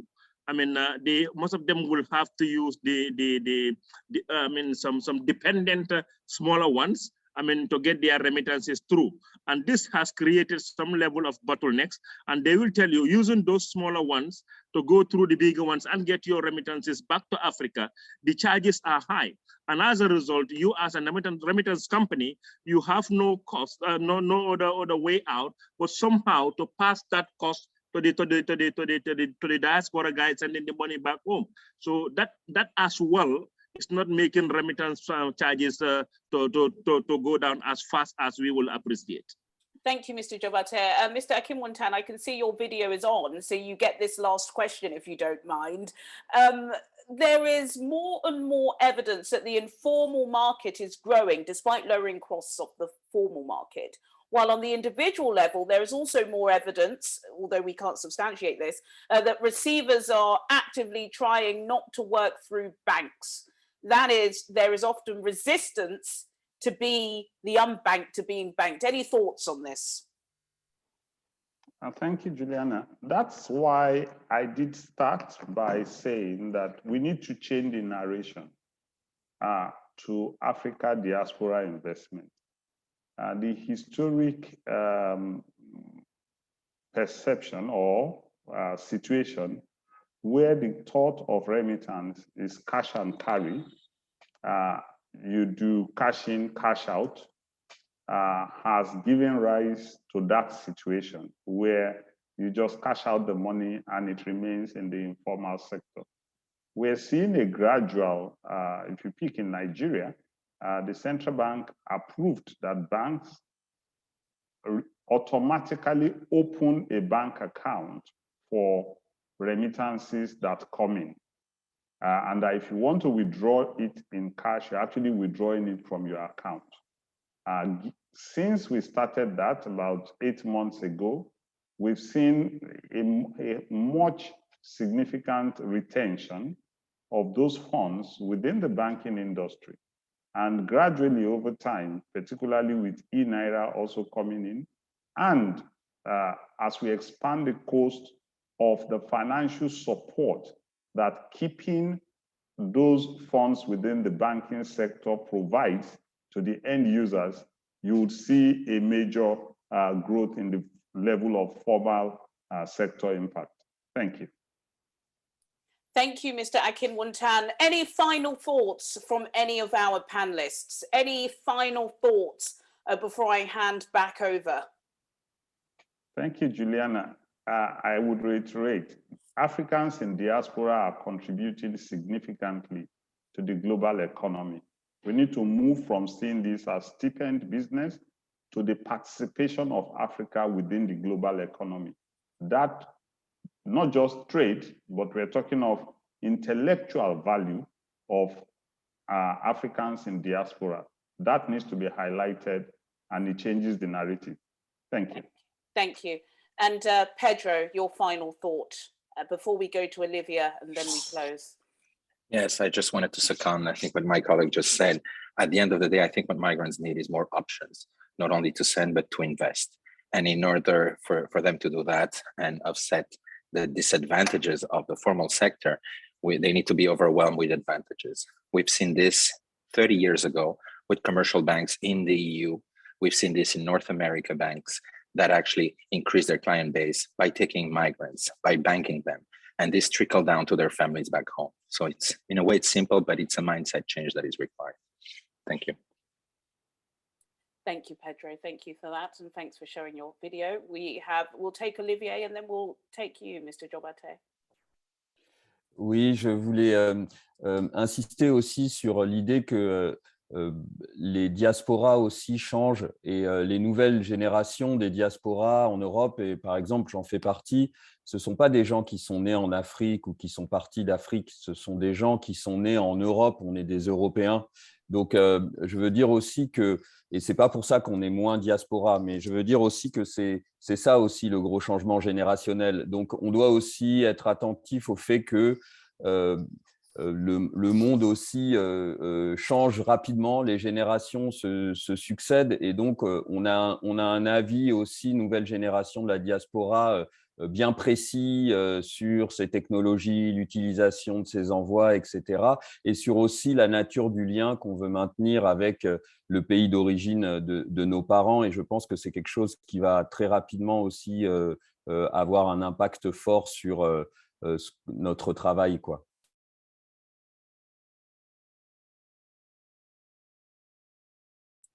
Thank you, Olivia. It's always towards the end that the discussion gets better, I don't want to stop, but we have to. But before we stop, we'll go to Mr. Jobate. Since you are in Africa, it's only right that we have our thank you, Juliana. I think the focus has largely been on financial inclusion, but to me, our banking financial inclusion processes or procedures should center more on financial education. The recipients and the senders should be financially educated so that they will grab the opportunity, and the level of the unbanked society will go to the banking sector, and that will, from the banking sector, then we can develop our society. But if the unbanked remains uneducated, it will be difficult for us to enhance this remittance values. Thank you, Mr. Jobate. Thank you to you all. Thank you for allowing me and the audience to feast upon your knowledge. You are, of course, the experts, and you have definitely opened the floor for more of these engagements, hopefully in person, with a ticket to somewhere nice in Europe, so we can have these discussions over a couple of days. So much has been drawn out from that background paper. Thank you to you all. I'll now be passing over to Sergio. Thank you all. Thank you, Juliana. What a great moderation, and thanks to all the panelists for the very insightful contributions. Really enjoyed it a lot. Now we are moving to our concluding session, and before giving the floor for the closing remarks to our colleagues from the European Union and the African Institute for Remittances, I would like to bring into discussion Mr. Leon Isaacs, who together with Miss Kimberly Watson authored this great background paper, which we shared before the webinar. Leon, please come in, and your session will be, your intervention will be about looking forward, summary of discussions and future priority areas. Please, floor is yours. Sergio, thanks very much indeed for that. Good morning, good afternoon to everyone. I sort of have to say, wow, first of all. I think there was so much crammed into those last 2 hours. It was a bit like a 2-day event, but on fast forward. So congratulations to everyone for such a stimulating discussion. And in a few minutes, I'm going to try and summarize that and also look forward a fraction. So forgive me, particularly the interpreters, if I speak a bit quickly. I think probably a few key takeaways looking at the 2 sessions. First of all, obviously there has been progress on pricing, encouraging to hear a general consensus that there needs to be more activities and the potential to look at things in a different way, and we should be looking at getting pricing to as close to 0 as possible, not just the 3% target level. But I sense also perhaps looking well beyond just reducing the price now, and much more discussion about leveraging remittances, which I think is a good progress step moving forward. So what I'd really say is some of the key things that have come out as to what needs to be done or has been done. I think first of all, there has been some good progress on the competitive environment, but as some panelists said, it's not been perfect by any means, and there's still quite a way to go on the whole area of competition. One thing that really only just came up in the questions, but I think is still a major break on that area, is the whole area of de-risking. Just because it wasn't talked about very much today does not mean that it's gone away. It's still very much there and needs to have great focus on finding solutions. I think some of the things we can also look at include having more African-based businesses operating in Europe, connecting both ends of the transfer channel. I think the next one is very much a point that I think Alessio made, is we need to go beyond the broad brush approach and very much corridor by corridor. And I know that this is something that Pedro's championing with his activities with support from the EU, but that's absolutely critical. It's not the same solution everywhere, and we need to continue to look at that. Whilst progress has been made on digitalization during COVID, there's very much more that needs to be done. And I think, again, not much time was really allowed to say that actually the state of infrastructure in parts of Africa is still not strong enough to support true digitization, particularly in more remote areas. We certainly heard about the financial and digital education elements. I think that again has come through clearly, and there's more efforts actually needed in there, especially for the marginalized groups such as women and the lower socio-economic groups. Another area, I know it's in the questions, we didn't get time to, it is around the whole know your customer and anti-money laundering processes and the barriers that puts up for both financial institutions but also individuals to access payment systems. There are some initiatives there, but those really need to be accelerated and totally linked to the digital landscape. I think it was Pedro who talked about the need for data, Pedro and Alessio, and I think that still continues to be there. I was really pleased to hear Alessio's plea for much more current, accurate, and corridor-specific data. Absolutely critical. And again, while some embryonic process is being made, there's a lot more needs to be done. And I really think this is an area that the AU and the EU can work together to really drive. So we've got the accurate data almost as it's happening, rather than a number of years afterwards. The whole second session was about leveraging remittances, but actually I think a lot of the first session was as well. And I think, you know, one of the things there is, can we institutionalize some of the gains that have been made by COVID around digitization? And I think there is a lot of work to be done on that. But what we'd really all like to see is more products available to the receivers of remittances that are linked to remittance flows, or as a minimum are helping to bring those receiving remittances into the formal financial system. And I think that's clearly a real benefit that remittances can bring. But if those services are linked to the products, some of those we heard about, some of which we haven't, including things like pensions and savings, insurance, investment, and so on, then that could be a real win, and somewhere that we need to look forward to in the future. So I think I'd summarize by saying there's clearly a lot going on. There's a lot of opportunity.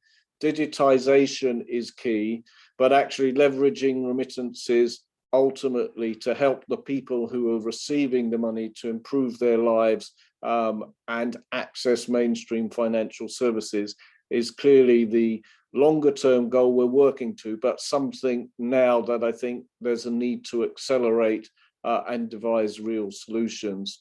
So Sergio, I might stop there in the interest of allowing our great partners to summarize, and hand back to you. And thanks very much for this session. I think it's been great, and hopefully next time we'll all be in person and have a time not to feel like we're trying to squeeze 500 words into a minute to get our point across.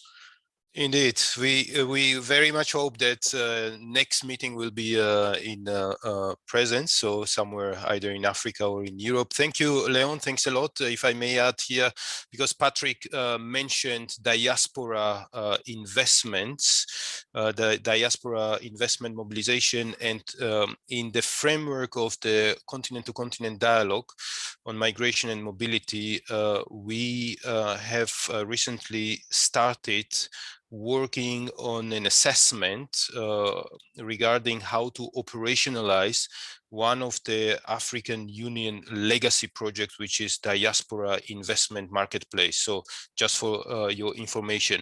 Now, our final speakers to give the closing remarks, I would like to invite first the European Commission, Mr. Ervan Martei, who is head of migration sector in Mr. Luciani's unit. Mr. Martei, the floor is yours. Good morning, good afternoon, colleagues. Given the time, I will be very brief as I can, to thank for, as we heard, and as Leon said, an extremely stimulating conversation.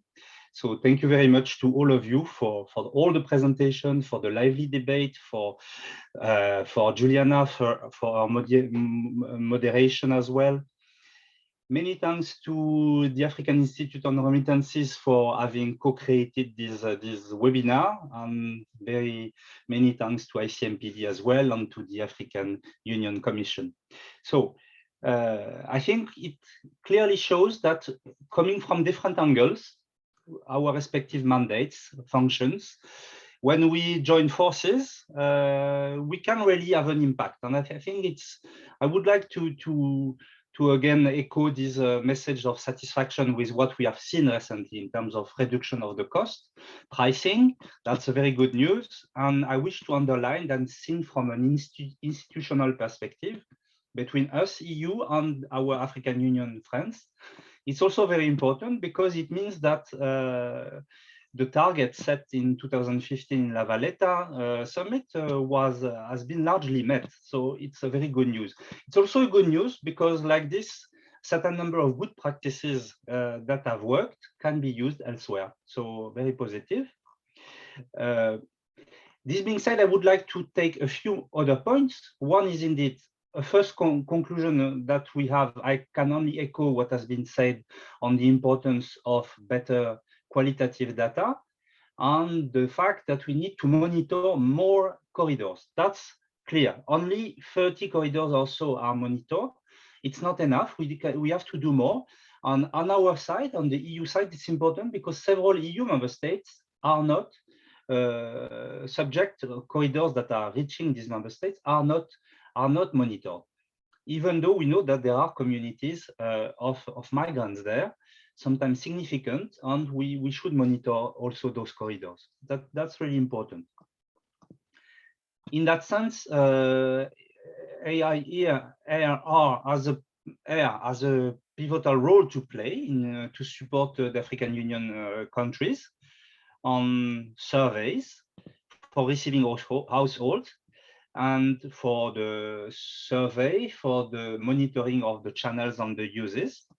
And we would like really to encourage AIR to continue their work in this respect. And of course, as we have done in the past, we are really looking forward to cooperating with AIR in this as European Union. Second message is, of course, from our side, is that, and I will only repeat again, but that's what we perceive as an institution, is the fact that while we need to continue to advocate for reducing the cost, it's important, we have also now the opportunity to focus more on how to harness and leverage the remittances for greater developmental goals, for investment. And I think I found very interesting the comments made by several participants on financial education. I think financial information is also important to give an information as transparent as possible for everybody to make good choices in terms of where to put the money and where to invest. I think some interesting remarks were made also in relation to cooperating with local authorities to see how to use more productively remittances. There were other comments also related to the business environment and the need for regulatory framework. We take good note of all this. I think there is a need to develop a much more comprehensive array of remittance-linked products that will enable the channeling of remittances into long-term productive purposes. These products have the potential really to attract more migrants to formal remittances channels, which is very positive. So let me conclude in saying that the European Commission will continue to work with HARE and the African Union Commission to prepare the AU-EU Summit in 2022 and to take into account a certain number of these key messages that we have heard, message of satisfaction and realization of some of our objectives, but also the need for more corridor monitoring, more qualitative data, the fact to continue working on digitalization, on more remittances linked products. I wish everybody all the best. Thank you for participating, and really hope, as it has been by several as well, that next time we will meet in person, because Zoom and other means are very good, but meeting in person is also much better. Thank you very much. Thank you. I couldn't agree more, Mr. Marté. Thanks a lot. And now for a final word, Mr. Amadou Cissé, please.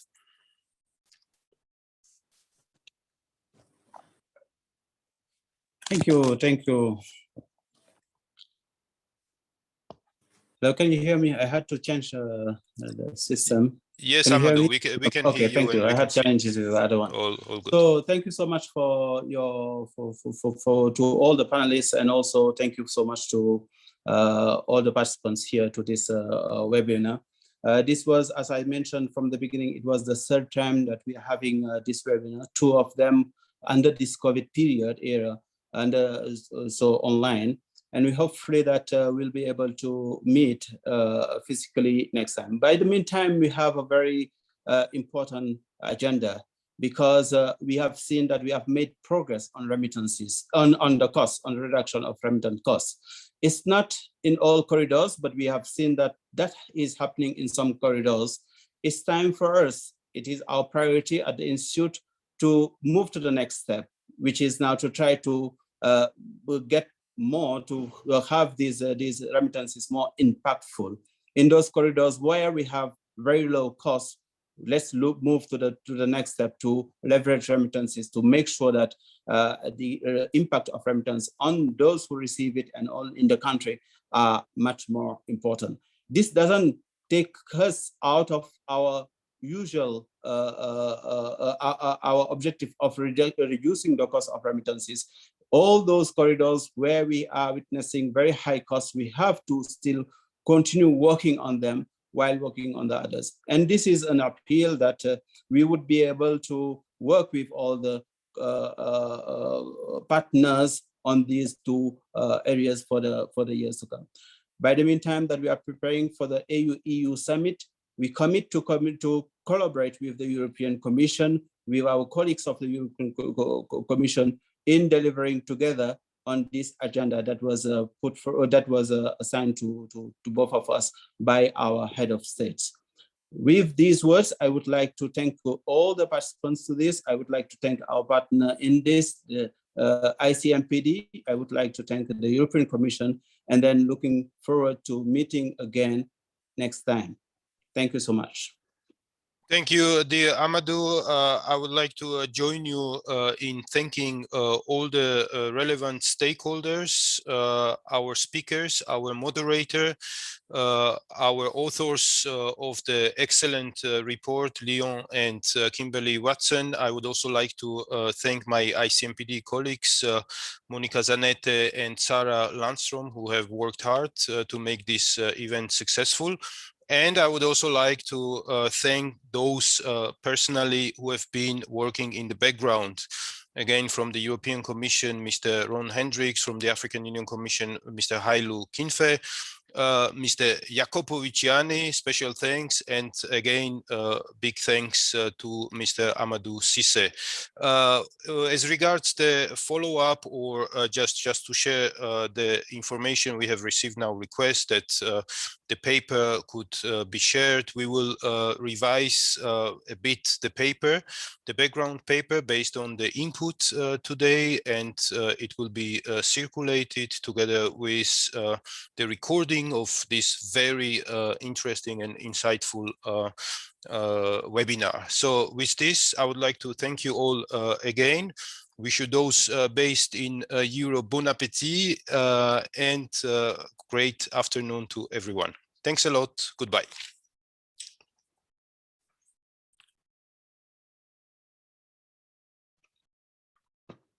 Many thanks. Thanks. Bye-bye. Thank you very much. Bye-bye. Thank you. Bye. Thank you. Bye.